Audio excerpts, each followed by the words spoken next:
The science of self-control. We live in a scientific age. Men of science are numbered by thousands, and they are ceaselessly searching, analyzing, and experimenting with a view to discovery and the increase of knowledge. The shelves of our libraries, both public and private, are heavy with their load of imposing volumes on scientific subjects, and the wonderful achievements of modern science are always before us, whether in our homes or in our streets, in country or town, on land or sea. There shall we have before us some marvelous device, some recent accomplishment of science, for adding to our comfort, increasing our speed, or saving the labor of our hands. Yet with all our vast store of scientific knowledge, and its startling and rapidly increasing results in the world of discovery and invention, there is, in this age, one branch of science which has so far fallen into decay as to have become almost forgotten, a science, nevertheless, which is of greater importance than all the other sciences combined, and without which all science would but subserve the ends of selfishness and aid in man's destruction. I refer to the science of self-control. Our modern scientists study the elements and forces which are outside themselves, with the object of controlling and utilizing them. The ancients studied the elements and forces which were within themselves, with a view to controlling and utilizing them, and the ancients produced such mighty masters of knowledge in this direction, that to this day they are held in reverence as gods, and the vast religious organizations of the world are based upon their achievements. Wonderful as are the forces in nature, they are vastly inferior to that combination of intelligent forces which comprise the mind of man, and which dominate and direct the blind mechanical forces of nature. Therefore, it follows that to understand, control, and direct the inner forces of passion, desire, will, and intellect is to be in possession of the destinies of men and nations.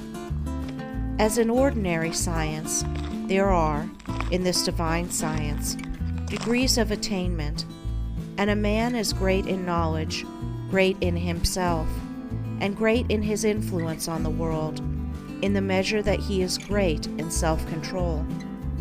He who understands and dominates the forces of external nature is the natural scientist, but he who understands and dominates the internal forces of the mind is the divine scientist, and the laws which operate in gaining a knowledge of external appearances operate also in gathering a knowledge of internal varieties. A man cannot become an accomplished scientist in a few weeks or months, nay, not even in a few years, but only after many years of painstaking investigation can he speak with authority and be ranked among the masters of science. Likewise, a man cannot acquire self-control and become possessed of the wisdom and peace-giving knowledge which self-control confers, but by many years of patient labor, a labor which is all the more arduous because it is silent and both unrecognized and unappreciated by others.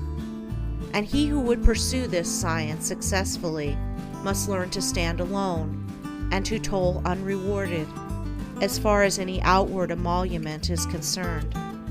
The natural scientist pursues, in acquiring his particular kind of knowledge, the following 5 orderly and sequential steps. 1. Observation. That is, he closely and persistently observes the facts of nature. 2. Experiment. Having become acquainted, by repeated observations, with certain facts, he experiments with those facts, with a view to the discovery of natural law. He puts his facts through rigid processes of analysis, and so finds out what is useless and what of value. and he rejects the former and retains the latter. 3. Classification. Having accumulated and verified a mass of facts by numberless observations and experiments, he commences to classify those facts, to arrange them in orderly groups, with the object of discovering some underlying law, some hidden and unifying principle, which governs, regulates, and binds together these facts. 4. Deduction. Thus he passes on to the fourth step of deduction. From the facts and results which are before him, he discovers certain invariable modes of action, and thus reveals the hidden law of things.